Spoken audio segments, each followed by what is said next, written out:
Hola amigos, bienvenidos a la serie Una autoridad política mundial. Este es un estudio histórico bíblico de Apocalipsis capítulo 17, aquel símbolo de la mujer que cabalga sobre la bestia. Vimos en los capítulos anteriores un estudio acerca de la relación de iglesia-estado, el caso de una mujer ninfómana, la apetencia que esta mujer, antigua esposa de Cristo, tiene ahora por los reyes de la tierra buscando fornicar con ellos. También miramos los orígenes modernos de esta autoridad. En el siguiente capítulo, crisis planetaria, mayormente en el área económica, que favorece el desarrollo de esta autoridad. Y en el capítulo anterior, la autoridad disputando cada palmo de terreno. En este nuevo capítulo, pseudo-mesianismo revelado, será un estudio mayormente bíblico, no sin antes hacer un repaso de lo que ya consideramos con algún aporte nuevo. Aquí vemos los dos últimos sumos pontífices y su programa mesiánico. ¿Por qué? Porque pretenden traer soluciones al planeta. En el caso de Benedicto XVI, con su encíclica Caritas in Veritate, publicada en el 2009, texto que vamos a repasar en un momento más, pues él urge la presencia, la necesidad de que haya una autoridad política mundial que sanee los males del planeta. Y de igual modo, años más tarde, el Papa Francisco con su encíclica Laudato Si, publicada en el 2015, donde lleva un programa que busca concitar la atención de los pueblos, de los grandes líderes, reyes de la tierra, para atender las necesidades de la casa común, el planeta. Porque según sus palabras vamos directos a un suicidio si no se arregla el cambio climático. Y también la atención que él le presta a la familia, a los trabajadores y un día especial dedicado al descanso. Hagamos entonces un repaso, como miramos acá, párrafo 67 de la encíclica Laudato Si. Dice allí, especialmente lo que está en rojo, para gobernar la economía mundial, para sanear las economías afectadas por la crisis, mayormente las locales, para prevenir su empeoramiento y mayores desequilibrios consiguientes. Y la letra E, para garantizar la salvaguardia del ambiente. Urge la presencia de una verdadera autoridad política mundial, como ya había sido esbozada por el Papa Juan XXIII. Pero aquí que 2 años más tarde aparece el siguiente documento que miramos ahí, liberado por Peter Turkson, cardenal responsable del Dicasterio Justicia y Paz. Documento que coincide en gran medida con lo dicho por Benedicto XVI y sin embargo se ganó la reprensión del Papa según el documento que miramos en el estudio anterior. Pero solamente repasamos acá cuando Turkson recomienda, cuando él dice, piénsese por ejemplo en la paz y la seguridad, en el punto 4 ahora, en el gobierno de la economía y políticas de desarrollo, punto 7, en la tutela del medio ambiente, etc., urge la presencia de una autoridad política mundial. Es decir, los dos documentos iban a tono, pero nos acordamos de la crítica recibida por Turkson, donde se le reprende por la audacia de haber publicado un documento. Esto muestra la debilidad del Papa Benedicto, que había publicado ya en el 2009, 2011, le reprocha por haber publicado algo similar a lo que él ya había dicho. Entonces hacía falta un nuevo líder que lleve el programa de una autoridad política mundial. Y efectivamente, allí con Francisco I estamos mirando ello. Publica su encíclica, Laudato Si, que curiosamente coincide con lo que el texto bíblico, leemos ahora, trae al respecto. Miremos allí en Isaías 24 como Apocalipsis 11. Se destruyó, cayó la tierra, enfermó, cayó el mundo, enfermaron los altos pueblos de la tierra. Y la tierra se contaminó bajo sus moradores porque, y esta es la parte más importante, se da la razón de causa y efecto. Si el efecto es la destrucción del planeta, la causa es porque traspasaron las leyes, falsearon el derecho, quebrantaron el pacto sempiterno. Por esta causa viene el efecto. La maldición consumió la tierra y sus moradores fueron asolados. Aún más, capítulo 11, 18, dice, tu ira ha venido y el tiempo de destruir a los que destruyen la tierra. Hablando del retorno de Dios, tu tiempo ha llegado de castigar, destruir a los que hacen daño a la ecología. Bien, Francisco I lleva un programa. No sabemos si se basa en esta lectura bíblica, él no lo ha mencionado. pero que atrae la atención mundial de defender el medio ambiente, invitando a los pueblos y gobiernos a que se sumen a acuerdos, que firmen allí acuerdos, como el de París, donde más de 190 países firman el acuerdo de bajar la producción de artefactos que lancen gases que causan daño a la capa de ozono. Pero aquí que es resistido por un principal país como es el gobierno de Estados Unidos. Aquí tenemos. Donald Trump no se aviene al acuerdo, por el contrario, ya miramos en otro documento, él se sale del diálogo de la Mesa de las Naciones y él da la espalda a esta pretensión tanto de Francisco I como de los países de frenar el daño que se le está haciendo al planeta. Es algo triste, pero acordémonos que había una sentencia de parte de Dios para aquellos que destruyen la tierra. Tanto que aparecen la voz de atención, catástrofes naturales, por un lado. Es normal esperar que los desastres ecológicos produzcan las catástrofes naturales, como también los desórdenes y calamidades sociales, como lo que miramos allí en ambas notas. Primero, catástrofes que puede inducir a que lo que Francisco traía finalmente se deba cumplir. ¿Cuál es? Que se atienda el salvataje al medio ambiente y como también al trabajador y su familia, y dándosele el descanso que Francisco quiere. ¿Cuál es? Que se le dé el día domingo como día libre, off.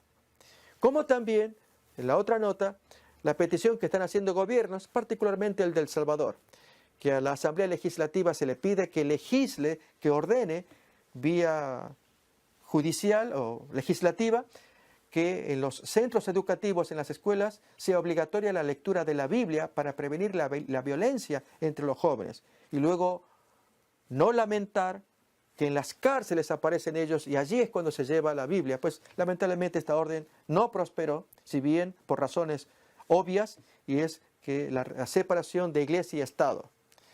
Y entonces este tema de las catástrofes naturales por un lado, las calamidades sociales por el otro, son la forma en que Dios puede permitir que se cumplan lo que la profecía decía, que Dios va a castigar a los que destruyen la tierra, pero también a aquellos que violan sus mandamientos. Vamos a mirar a continuación estos textos y una historia para extraer allí un mensaje de un paralelo que ocurrió en el pasado y es probable por la tendencia que está ocurriendo actualmente que ocurra en el futuro. Dice allí en 2 de Crónicas capítulo 20, creed en Jehová vuestro Dios y estaréis seguros. Creed a sus profetas y seréis prosperados. Estas son palabras del rey Josafat, luego de escuchar a Jaasiel, hijo de Zacarías levita, que impulsado por el Espíritu Santo dijo palabras novedosas de aliento para el rey, un rey fiel, como para toda la población que se ve reunido temblando, buscando la protección de Dios ante la inminente guerra por parte de enemigos que se habían reunido para atacar.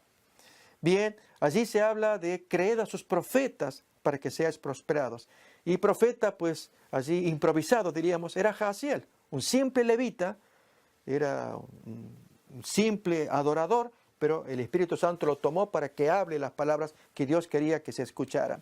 Lo mismo también acontece en este siguiente texto del ángel que se niega a recibir adoración de parte de Juan, que escribe Apocalipsis, asombrado por las cosas, y ante su compañero que le revelaba, él se arrodilla para adorar. Pero el ángel que le dice, no lo hagas, yo soy consiervo tuyo y de tus hermanos los profetas, que retienen el espíritu de la profecía. Y efectivamente estos textos aparecen en Apocalipsis 19, versículo 10, y Apocalipsis 22, versículos 8 y 9. Bien, qué bueno es aprender a escuchar esta voz profética. Yo soy consiervo o compañero de tus hermanos los profetas que tengan el espíritu de la profecía. Bien, este servidor pues trae aquí la lectura del espíritu de la profecía, tema que podemos desarrollar en otra serie, que lo vamos a hacer, y ver en detalle en qué consiste esto para que seamos sabios escuchando voz que ayude a entender mejor la palabra de Dios. Hasta acá estamos escuchando tendencias, descripción política, textos bíblicos, pero vamos a mirar ahora un texto paralelo del Antiguo Testamento, pero aquí que esta voz o espíritu de la profecía es la que nos anima a escuchar. Miremos. Elena White en su libro Conflicto de los siglos, página 647 y siguiente, dijo así: El gran engañador persuadirá a los hombres de que son los que sirven a Dios los que causan esos males. ¿De qué males estamos hablando? Mayormente de los dos que aparecen abajo. Catástrofes naturales.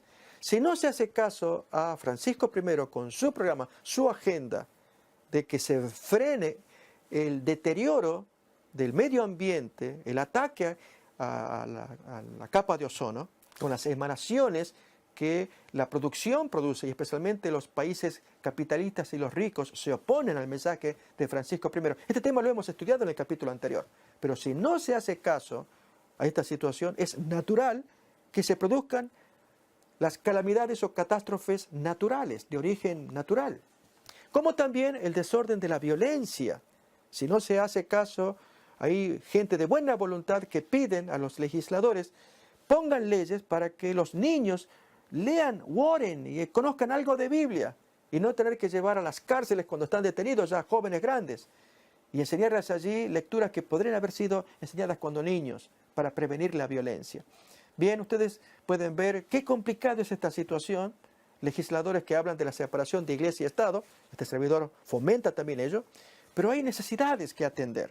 Lo cierto es que hay voces como la de Francisco I que se levanta detrás de ello, solo que miramos una situación un tanto especial con el caso de él. Recuerden, el gran punto de interrogante y es que nos sumamos a la queja, a la crítica de uno de los colaboradores de Francisco I, mayormente de Joseph Ratzinger, de Benedicto XVI. ¿Quién es? Hans Küng. Ya lo hemos mencionado. Allí cuando él viene por décadas pidiendo que el papado se siente a discutir en la mesa la abolición de un dogma. ¿Cuál es? El de la infalibilidad papal.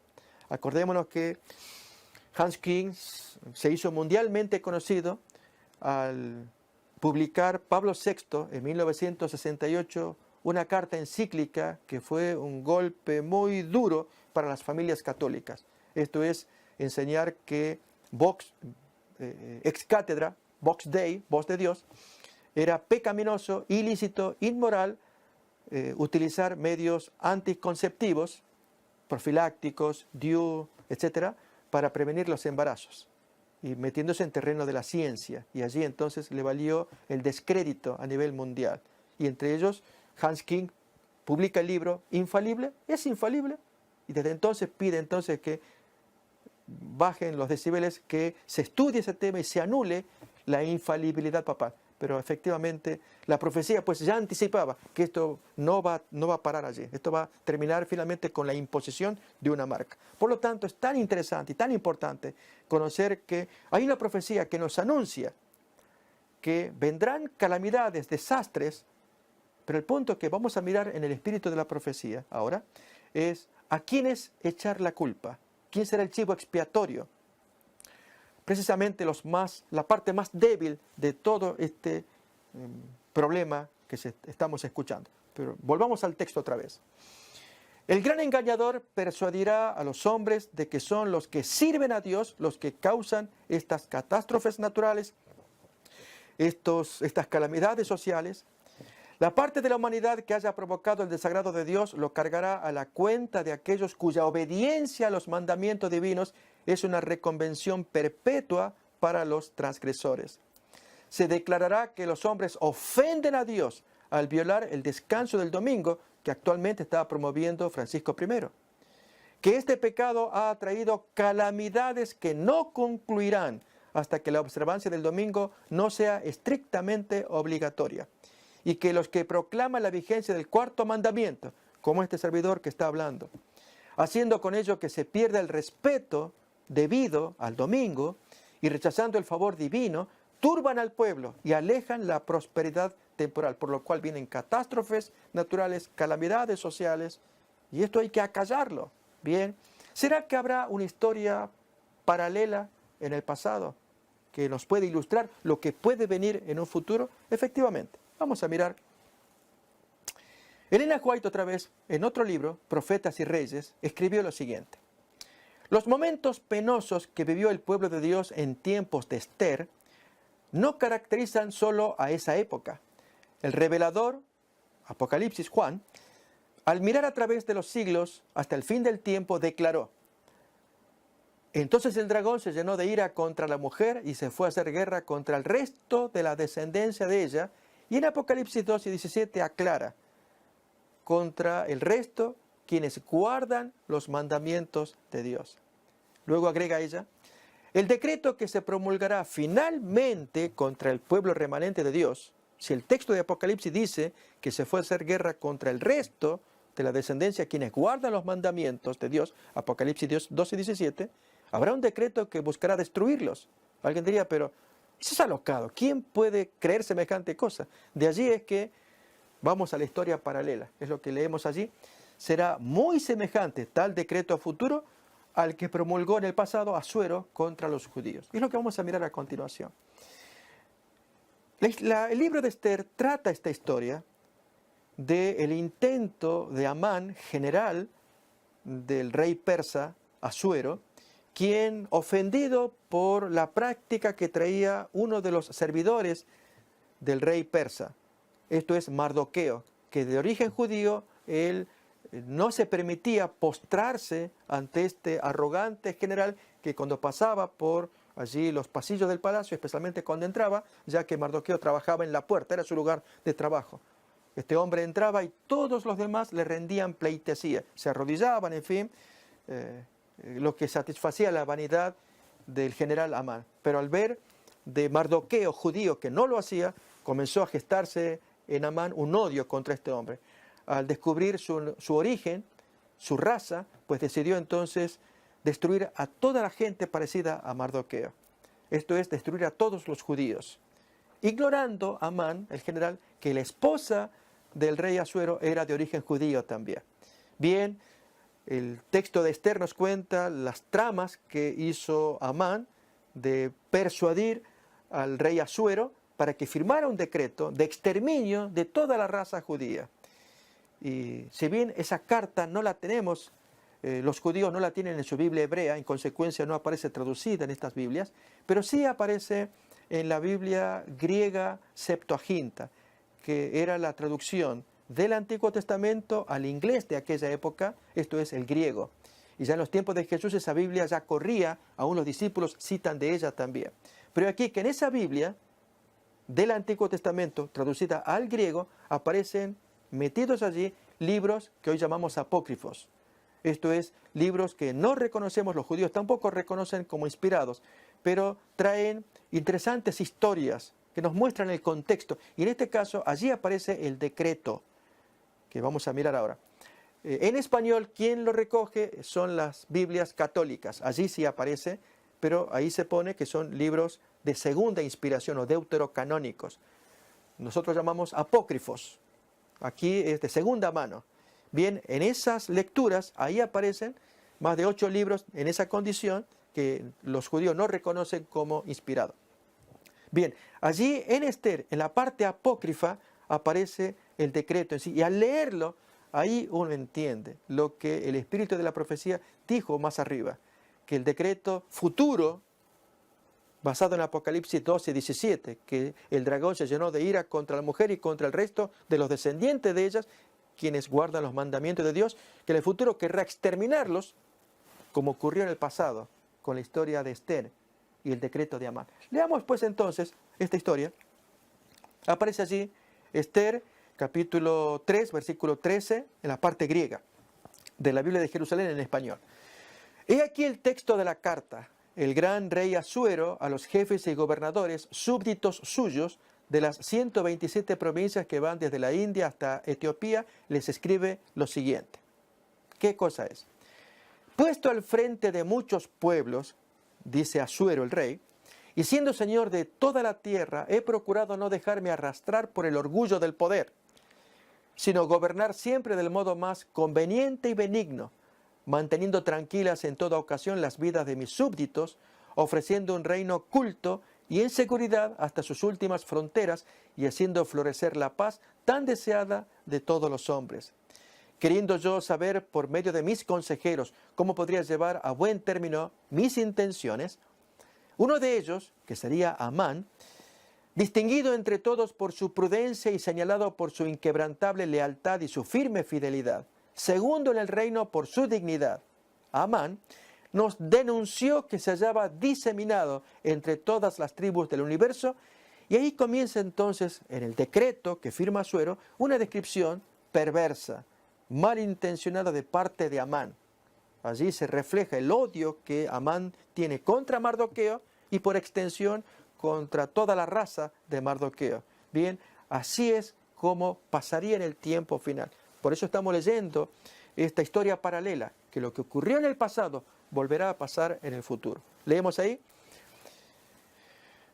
Diseminado entre todas las tribus del universo, ahora lo que aparece subrayado, un pueblo hostil, opuesto por sus leyes a todas las gentes, que rechaza constantemente las órdenes reales, de modo que no hay seguridad en el programa de gobierno que nosotros, con indiscutible acierto, venimos ejecutando, dice el rey Asuero. Considerando pues que este pueblo, o sea, los judíos, se mantiene aislado y en total oposición a todos los hombres, lo cual era falso. Prueba de ello es Mardoqueo, un hombre fiel en el trabajo. Él había logrado entrar a trabajar en virtud de Esther, que era su prima, la cual él había prohijado, criado desde niña. Y Esther, que fue invitada, convocada por los policías, digamos, el servicio de Asuero, ella participó de un concurso para elegir a la reina que reemplazaría a la esposa oficial de Asuero, que estaba siendo despedida. Y la joven pues fue atraída al rey por su belleza, su nobleza y humildad, y entonces ella fue coronada como reina, ignorando el rey que era judía, que eran parte de los esclavos que habían aparecido allí, distribuidos en la raza, pero que llevaban buena conducta. Por eso es que esta afirmación que hace el rey por instancia de Amán era falsa. Seguimos leyendo, que dice que este pueblo se mantiene aislado y en total oposición a todos los hombres, que vive según leyes exóticas y es hostil a nuestros intereses, llevando a cabo los peores crímenes. Termine la parte subrayada allí. Es terrible afirmar un oprobio contra los judíos en ese tiempo, para que no se consiga la estabilidad del reino. Esa gente nos desestabiliza. Hemos decidido que todos los que os han sido señalados en cartas de Amán, encargado de nuestros negocios y nuestro segundo padre, sean exterminados de raíz, con sus mujeres y sus niños, por la espada de sus enemigos, es decir, los persas, sin ninguna compasión ni miramiento. El día, y ahí da la fecha que se estableció, y el mes de Adar estaba a fin de año, el día 14 del mes 12 de Adar del presente año. De modo que los malévolos de ayer, es decir, los judíos, de ayer y hoy, desciendan en un solo día al Hades o sepulcro por la violencia y nos permitan gozar a partir de allí en los días futuros de la perpetua paz y seguridad. Tomando allí el desenlace futuro, va a pasar algo similar, con tantas catástrofes y calamidades que hay, y culpar a ellos, a este pequeño grupo aislado y exótico, rebelde, porque efectivamente no se suman a la obediencia de leyes que se impartieron a nivel mundial, como es la marca de la bestia. Al destruir esa gente, recuperamos ya la paz y la bendición de Dios, porque Dios quiere que se bendiga el planeta, eliminando a estos obedientes a la ley de Dios. Notemos la contradicción. Bien, vamos a completar esta lectura del espíritu de la profecía. Miren el desenlace. Hoy los enemigos de la verdadera iglesia ven en el pequeño grupo que observa el mandamiento del sábado un Mardoqueo a la puerta. ¿Notamos? Aquellos enemigos como Amán ven al pueblo de Dios como un Mardoqueo que molesta porque no se sujetan, no se inclinan. La reverencia que el pueblo de Dios manifiesta hacia su ley es una reprensión constante para aquellos que han desechado el temor del Señor y pisotean su sábado. Satanás despertará indignación contra la minoría que se niega a aceptar las costumbres y tradiciones populares. Hombres encumbrados y célebres se unirán con los inicuos y los viles para concertarse contra el pueblo de Dios. Las riquezas, el genio y la educación se combinarán para cubrirlo todo de desprecio, que esta gente sea objeto de oprobio. Gobernantes, ministros y miembros de la iglesia, llenos de un espíritu perseguidor, conspirarán contra ellos. De viva voz y por la pluma, mediante jactancias, amenazas y el ridículo, procurarán destruir primeramente su fe, hasta luego actuar con la violencia. Por calumnias y apelando a la ira, algunos despertarán las pasiones del pueblo, no pudiendo presentar un así dicen las Escrituras. Es decir, miren, acá está la palabra de Dios, hagan caso. No pueden porque no hay texto para probar lo que ellos quieren hacer. Contra los que defienden el día de reposo bíblico, es decir, el sábado, recurrirán estos enemigos a decretos opresivos para suplir la falta, ya que no hay un texto bíblico que apruebe la observancia del domingo. Contra aquellos que se oponen defendiendo su sábado, pues entonces, ya que no hay texto bíblico, van a haber decretos. ¿Qué dice acá? Recurrirán a decretos opresivos para suplir la falta. Sigue el azul. A fin de obtener popularidad y apoyo, los legisladores cederán a la demanda por leyes dominicales.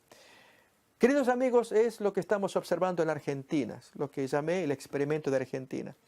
Y es el movimiento popular, generado mayormente por la influencia de Francisco I. Es el Papa del pueblo y que mueve a las masas, donde allí en Argentina se hace una presión en diferentes provincias contra los legisladores para que ellos pongan las leyes de descanso dominical, contra la oposición de los supermercadistas y las grandes compañías capitalistas que se oponen a tener un día domingo cerrado, por lo cual que representa pérdida para su negocio.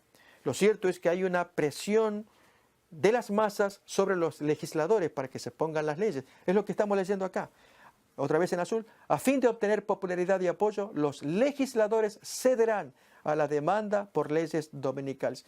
Lo estamos viendo en el cumplimiento de este experimento de Argentina. En otras partes ocurre lo mismo. Hay presión para que se pongan leyes dominicales. No se acaba de firmar el 30 de enero de este año 2018 en Polonia por el presidente Duda el decreto por el cual habrá descanso dominical obligatorio. Por lo pronto, durante el 2018, solamente 2 domingos se estarán cerrados cada mes. En el 2019, 3 domingos estarán cerrados a lo largo del año. Y en el 2020, los 4 o 5 domingos van a estar cerrados. Es decir, hay una presión para que se imponga la ley dominical, como Francisco I desea, es para beneficio de la familia y de los trabajadores.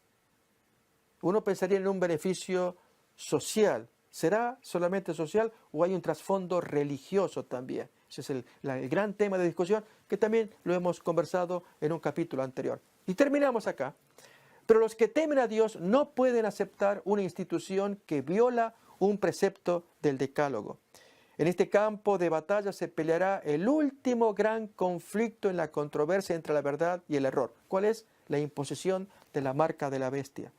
Y no se nos deja en la duda en cuanto al resultado. Hoy, como en los días de Esther y Mardoqueo, el Señor vindicará su verdad y a su pueblo. ¿Vimos entonces lo del paralelo? Tanto hoy, el gran conflicto que nos espera tendrá el mismo resultado que lo que pasó en la antigüedad por vía de paralelo. Dios hace triunfar allí su verdad. Vamos entonces a estudiar este tema del pseudo-mesianismo revelado en la palabra de Dios.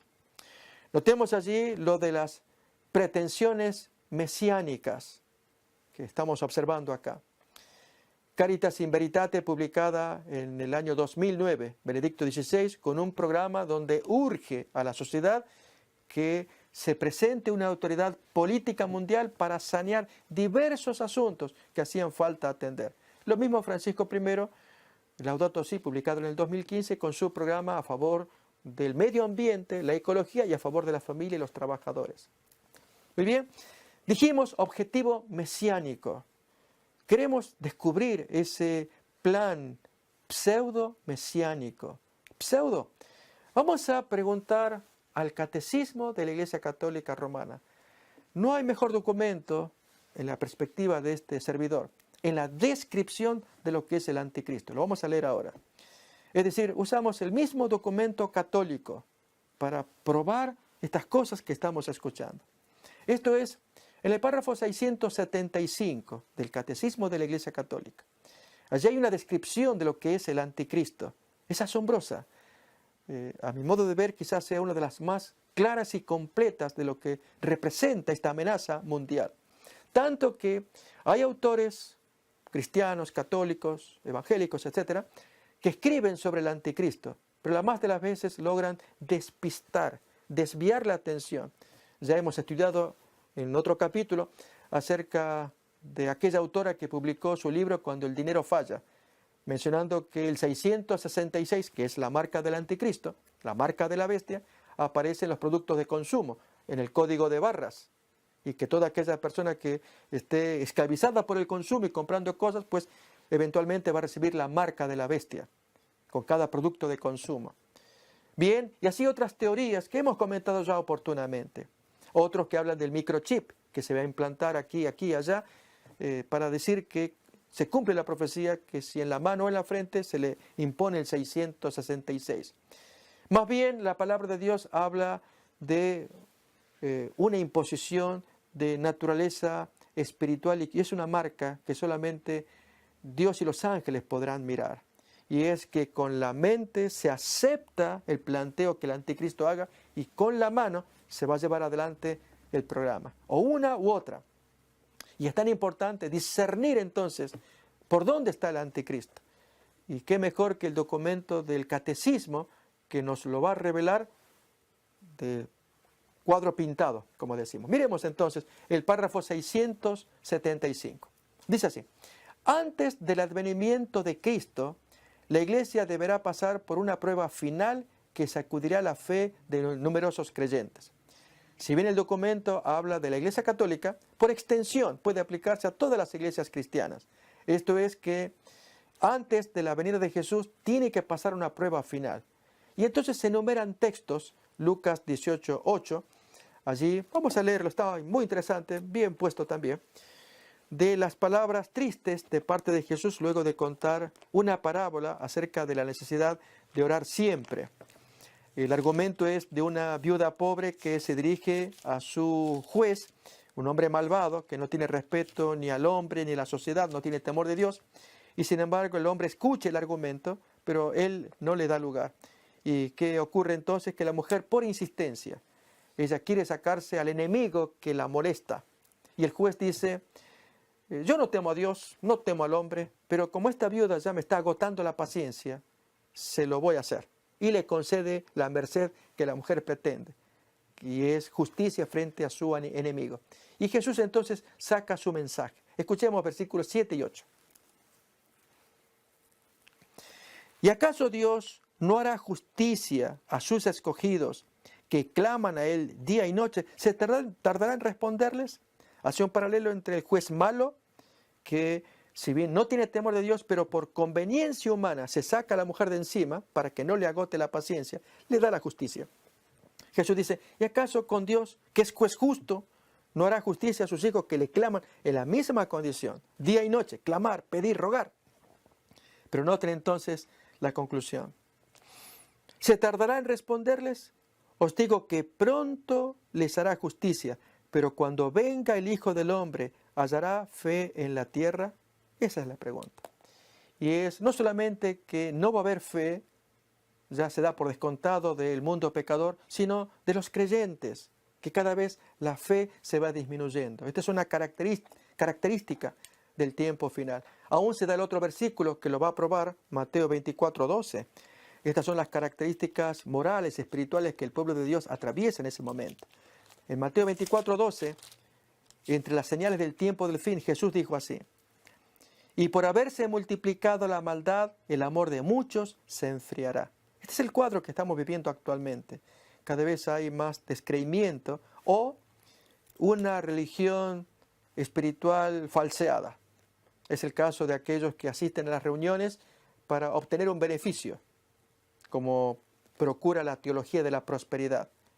Tú siembra 100 pesos, 100 dólares y cosecharás 200, 500, 1000 o más. Según lo que tú siembres, eso cosechas. Y en verdad, quien está cosechando no es precisamente el donante, sino, ustedes se imaginan, quien cosecha. Bien, ese tipo de religión utilitaria, yo te doy, tú dame. Y Dios quisiera más bien un encuentro espiritual, tal como Jesús le dijo allí a la mujer samaritana, que Dios es espíritu y los que lo adoran en espíritu y en verdad es necesario que lo adoren, porque Dios busca los tales adoradores, adoradores espirituales, que buscan la paz del Espíritu, estar en paz con Dios, y estudian su palabra y le hacen caso y obedecen el mandamiento para que Dios pueda verlos con favor, especialmente en este tiempo tan duro y especial y corrompido que estamos viviendo. Pero notemos todavía más la descripción que va a dar de la sociedad, de la iglesia, antes de la aparición del anticristo. Sigue diciendo más. La persecución que acompaña a su peregrinación de la iglesia sobre la tierra, revelará el misterio de iniquidad bajo la forma de una impostura religiosa que proporcionará a los hombres una solución aparente a sus problemas mediante el precio de la apostasía de la verdad. Noten, tremenda descripción del anticristo. Va a decir más, pero permítanme comentar primeramente. Dice que mientras la iglesia está peregrinando, se revela el misterio de iniquidad. Esta expresión deriva de 2 de Tesalonicenses capítulo 2. En 3 ocasiones, en ese capítulo, aparece la expresión iniquidad, o el hombre de pecado, misterio de iniquidad, y luego el inicuo. La voz original griega es muy rica en significado. Significa transgresión de la ley y transgresor de la ley. Esto es, en 2 de Tesalonicenses capítulo 2 se dice que Jesús no vendrá sin que antes venga la apostasía, la caída de la iglesia, y se manifieste el hombre de la anomía, en griego, que se manifieste el hombre de la transgresión de la ley, el cual se sentará en el templo de Dios como Dios, haciéndose pasar por Dios. 2 de Tesalonicenses capítulo 2. Luego dice Pablo, el autor de la carta, porque ya está en acción el misterio de la anomía, o se traduce acá misterio de la iniquidad. Ya está en movimiento el misterio de la transgresión de la ley. Y luego dice, y se levantará el inicuo por advenimiento del poder de Satanás. Inicuo al cual Jesús matará con el resplandor de su venida. 2 de Tesalonicenses capítulo 2 versículos 7 y 8. La palabra inicuo, allí en español, deriva del griego que es transgresor de la ley, anomos. Por lo tanto, aparecerá un hombre, el misterio de la transgresión de la ley, el transgresor por excelencia, que se sienta en el templo de Dios. Y uno queda asombrado, tamaña descripción. Efectivamente, al final del tiempo aparecerá el anticristo que se caracteriza por oponerse a la ley de Dios. Miremos otra vez, repasamos especialmente la parte en rojo, para ver la descripción del anticristo, de acuerdo al catecismo de la Iglesia romana. Revelará el misterio de la iniquidad, o de la transgresión de la ley, bajo la forma de una impostura o de un engaño religioso que proporcionará a los hombres una solución aparente a sus problemas mediante un costo, que apostaten de la verdad. Notemos que aquí los autores del catecismo hablan de una solución aparente.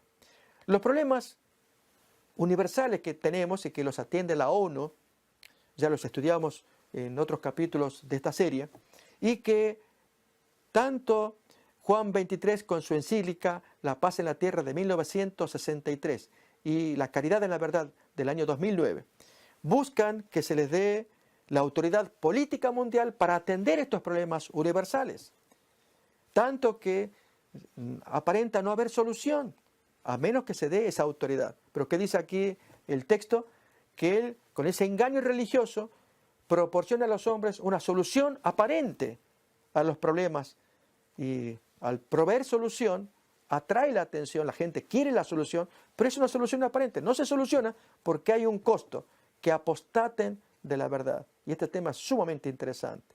Dios nos dio su palabra, que es la Biblia, que es la verdad. Cuando uno apostata de lo que aquí se dice, y aquí se habla de mandamientos y que no se están cumpliendo. Miren más todavía la descripción que trae el catecismo. La impostura religiosa suprema es la del anticristo, es decir, la de un pseudo-mesianismo en que el hombre se glorifica a sí mismo, colocándose en el lugar de Dios y de su Mesías venido en la carne. Y da los textos probatorios muy buenos que están allí. Entre ellos, fijémonos, 2 de Tesalonicenses capítulo 2, del cual hice mención de memoria, pues ahí está citado. Notemos esto, que acá se habla de un pseudo-mesianismo que se coloca en el lugar de Dios y aún de su Cristo venido en carne.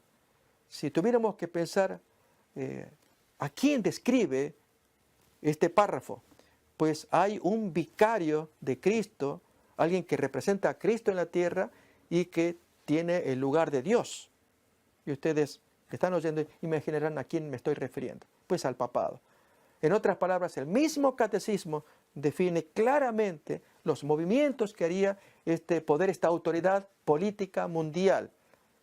Pseudo-mesianismo, que traería una solución aparente a los problemas, pero con un costo, y es que se apostate de la verdad, pues que se colocaría en el lugar de Dios y aún en el lugar de Cristo, como vicario de Cristo, venido en la carne. Increíble la descripción que trae del anticristo aquí el catecismo. Pero no solamente el catecismo, la Biblia de Jerusalén, Biblia católica.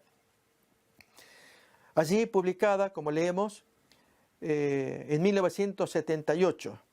Lo que vamos a mirar ahora son las notas que los editores pusieron a los capítulos 12 y 13. Notas que son asombrosas también, ignorando de que en quién se cumplen las descripciones que aparecen en las notas. Otra vez, aclaramos que el color marrón y los subrayados se agregan para darle mayor claridad, así que lo que miremos de marrón y de subrayado se agregan. El resto es propio de las notas de la Biblia católica, Biblia de Jerusalén. Miremos pues entonces. En Apocalipsis capítulo 13, versículo 3. Esto dice la nota del editor. La bestia degollada y curada es una parodia de Cristo muerto y resucitado. Pues me voy pues a Apocalipsis capítulo 13, versículo 3, para ver qué es lo que se dice. Y escuchamos lo siguiente. Vi una de sus cabezas como herida de muerte, pero su herida mortal fue sanada, y se maravilló toda la tierra en pos de la bestia. De las 7 cabezas, en un momento más miraremos imágenes de esta bestia. 7 cabezas, una fue herida mortalmente. Ya estudiamos en otro capítulo que esa herida se produjo en 1798 y 3 años después comienza el proceso de curación con el concordato firmado entre la Santa Sede, representante de la Santa Sede, y el primer cónsul Napoleón, quien, habiendo apoyado la Revolución Francesa, pero en el espíritu de convertirse en emperador, ahora hace un concordato para recibir la corona de parte del papado, al cual él mismo había quitado su poder en 1798. Pues 1801 comienza su proceso de curación. Quizás como anécdota del hecho, acordémonos de lo que le pasó a Beethoven. Él estaba componiendo la tercera sinfonía, hoy llamada la Heroica, y él había titulado Napoleón Bonaparte. Pero al enterarse, él estaba apoyando a la Revolución Francesa y su rechazo al dominio absolutista político de Francia, Luis XV, como al papado de aquel tiempo también. Apoyando pues la Revolución Francesa y admirando la figura de Napoleón Bonaparte como un gran general libertador, pero al ver que él traía su pretensión de ser el nuevo emperador, y para ello necesitaba la ordenación, que se le pusiera allí su corona de parte del Papa, celebra un concordato en 1801, por lo cual Beethoven se ofendió y arrancó entonces el título, y en lugar de Napoleón Bonaparte, pues puso la Heroica en memoria de un gran hombre, y se desilusionó de Napoleón Bonaparte. Sirva esto como anécdota para recordar ese concordato firmado en julio del año 1801. Bien, veremos más todavía de las notas que la Biblia católica trae acerca de este poder, la bestia. Dice acá, por ejemplo, en capítulo 12, 7 allí, hablando de Miguel. Según la tradición judía, Daniel 10, versículos 12 al 21 y capítulo 12, 1, Miguel es el paladín, el caudillo de Dios. Efectivamente, allí se lo presenta como el príncipe de Dios. Tanto así que este príncipe de Dios, príncipe de los ejércitos de Jehová, es como se lo presenta en el capítulo 10. Reaparece en Josué, capítulo 5, cuando, si nos acordamos del texto, allí Josué, soldado, se prepara para ya invadir Jericó y van a dar los rodeos a la ciudad, cuando aparece en la noche extrañamente un hombre.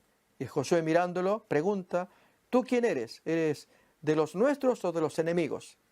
Y entonces la voz le dice, no, yo vengo como príncipe del ejército de Jehová. Se presentó en forma solemne. Y entonces Josué, pues mirando el porte, venía como soldado, ¿Y qué dice mi Señor a su siervo? Y las extrañas palabras, sácate los zapatos porque donde tú estás es tierra santa. Las mismas palabras que Dios le había dicho a Moisés en la zarza ardiente. ¿Quién era este príncipe del ejército de Jehová que exigiera adoración? Pues el Señor Jesucristo, el segundo miembro de la divinidad. Bien, ese es el príncipe, él es Miguel también. Un estudio interesante que en otra ocasión llevaremos también sobre este personaje. Lo cierto es que Miguel es una palabra de origen hebreo, tiene 3 partes. Todas las palabras que terminan en él significan Dios o algo relativo a Dios.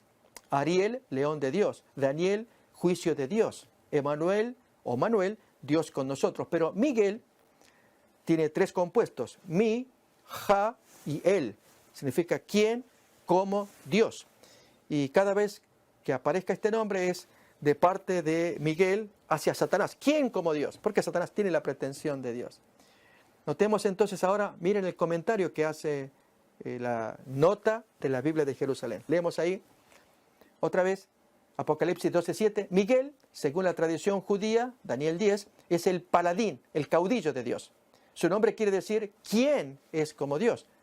Pero veas en Apocalipsis 13:4, ¿quién como la bestia?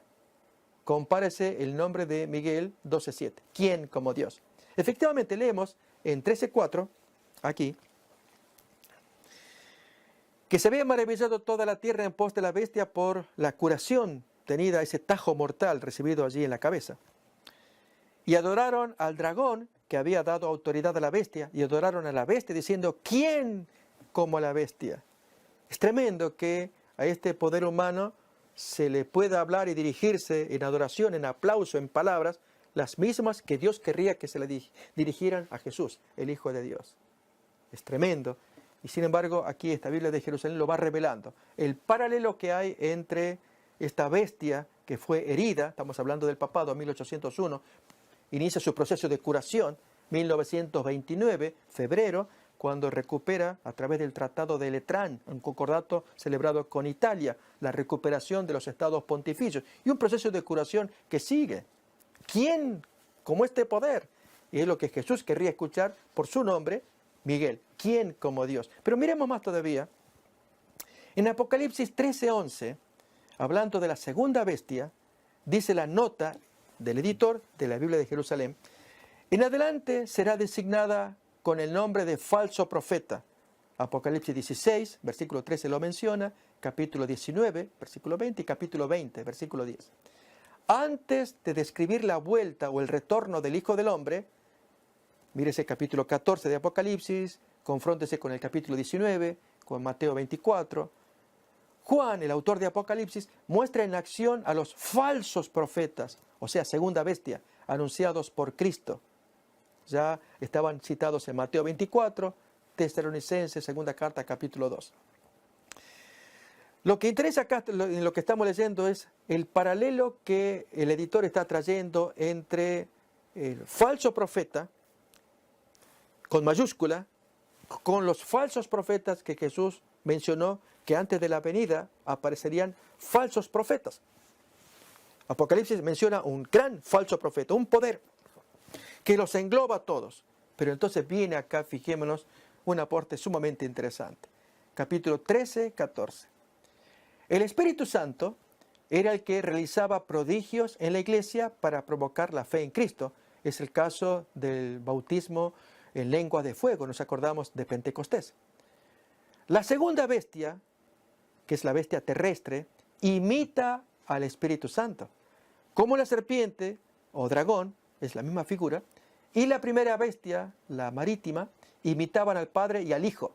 Apocalipsis 13:3. Y noten la conclusión final. El dragón, la primera bestia es la marítima, y la segunda bestia, la terrestre, son una caricatura de la Trinidad.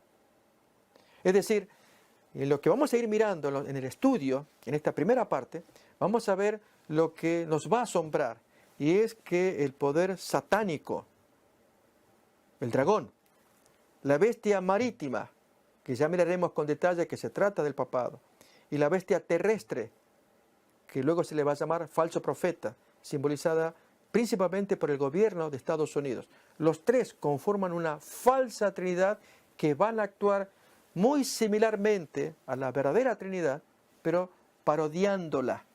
Este es el argumento que iremos mirando a través de autores que irán revelándolo.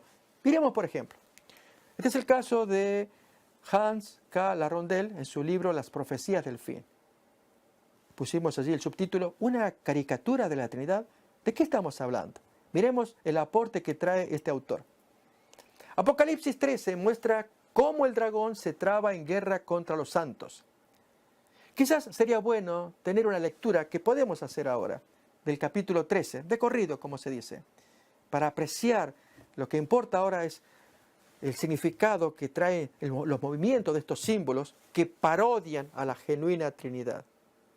Esto se va a ver más en detalle en otra serie también de este servicio de Ministerio Saeta, que hemos titulado La parodia mesiánica tras las grandes profecías. Así se va a ver con detalle, pero por lo menos traigamos la lectura del texto bíblico de Apocalipsis 13, que dice así: Me paré sobre la arena del mar y vi subir del mar una bestia que tenía 7 cabezas y 10 cuernos, y en sus cuernos 10 diademas. Ya miraremos la figura en un momento más. Y sobre sus cabezas un nombre blasfemo. Y la bestia que vi era semejante a un leopardo, y sus pies como de oso, y su boca como boca de león. Y el dragón le dio su poder, su trono y grande autoridad. Quizás voy a adelantar las figuras ya para que podamos apreciar la lectura bíblica. Ahí te las tenemos. Otra vez, versículo 2. Y la bestia que vi era semejante a un leopardo, es la del centro. O sea, tiene forma de leopardo, y sus pies como de oso, y su boca como boca de león. Y el dragón, que vemos allí, de 7 cabezas, que ataca a la mujer, que está vestida de sol, rodeada de fulgor, coronada de 2 estrellas, y la luna debajo de sus pies, que representa al pueblo de Dios. Esto está en el capítulo 12 de Apocalipsis, pues el dragón ataca a esa mujer y finalmente el capítulo termina diciendo que va a atacar al resto de los descendientes de ella que se caracterizan por guardar los mandamientos de Dios. Esta es la bestia de la primera figura, la roja, es el dragón. Este es Satanás. Luego la siguiente es la bestia marítima y la última la bestia terrestre. Leemos acá. Otra vez versículo 2, y la bestia que vi era semejante a un leopardo, y sus patas como de oso, y su boca como boca de león. Y el dragón le dio su poder y su trono y grande autoridad. Vi una de sus cabezas como herida de muerte, pero su herida mortal fue sanada, y se maravilló toda la tierra en pos de la bestia. Y adoraron al dragón que había dado autoridad a la bestia, y adoraron a la bestia diciendo, ¿quién como la bestia? ¿Y quién podrá luchar contra ella? También se le dio boca que hablaba grandes cosas y blasfemias. Reparemos en estos detalles. Y se le dio autoridad para actuar 42 meses, que es un tiempo profético y simbólico. Y abrió su boca en blasfemias contra Dios, para blasfemar de su nombre, de su tabernáculo y de los que moran en el cielo. Y se le permitió hacer guerra contra los santos y aún vencerlos. También se le dio autoridad sobre toda tribu, pueblo, lengua y nación. Y le adoraron todos los moradores de la tierra cuyos nombres no estaban escritos en el libro de la vida del Cordero que fue inmolado desde el principio del mundo. Si alguno tiene oído, oiga. Si alguno lleva en cautividad, va en cautividad. Si alguno mata a espada debe ser muerto. Aquí está la paciencia y la fe de los santos. Y así termina entonces la descripción de esta primera bestia. Va la siguiente, que es la tercera. Todo capítulo 13 de Apocalipsis y ahora versículo 11. Después vi otra bestia que subía de la tierra y tenía 2 cuernos semejantes a los de un cordero, pero hablaba como dragón. De allí que los dibujantes pues lo pintan, como miramos aquí, un búfalo o un bisonte, típico animal de las estepas americanas, que lo representa. Pero entonces, adecuado símbolo al mostrarle los cuernos como cordero, como que habla o como que fuera un animal manso, pero sale la boca de dragón. Y ya vamos a mirar qué significan esos símbolos. Y ejerce toda la autoridad de la primera bestia en presencia de ella, y en la Biblia de Jerusalén traducen al servicio de ella. Es decir, esta tercera bestia, la bestia en forma de cordero, sirve a la del medio, primera en el capítulo 13, la bestia marítima. Está al servicio. Y hace que la tierra y los moradores de ella adoren a la primera bestia cuya herida mortal fue sanada. También hace grandes señales de tal manera que aún hace bajar fuego del cielo a la tierra delante de los hombres. Acordémonos, ya miraremos la descripción de cómo la imitación de esta bestia terrestre que imita al Espíritu Santo. Hace bajar fuego del cielo como el verdadero Espíritu Santo bajó fuego en Pentecostés, en lenguas de fuego. Y engaña a los moradores de la tierra con las señales que se le ha permitido hacer en presencia de la bestia, mandando a los moradores de la tierra que le hagan imagen a la bestia que tiene la herida de espada y vivió. Este es otro nuevo personaje, la imagen de la bestia, una copia, un calco de la bestia que está en el medio, pero que luego va a actuar y con grave consecuencia. Y se le permitió infundir aliento a la imagen de la bestia para que la imagen hablase e hiciese matar a todo aquel que no la adorase.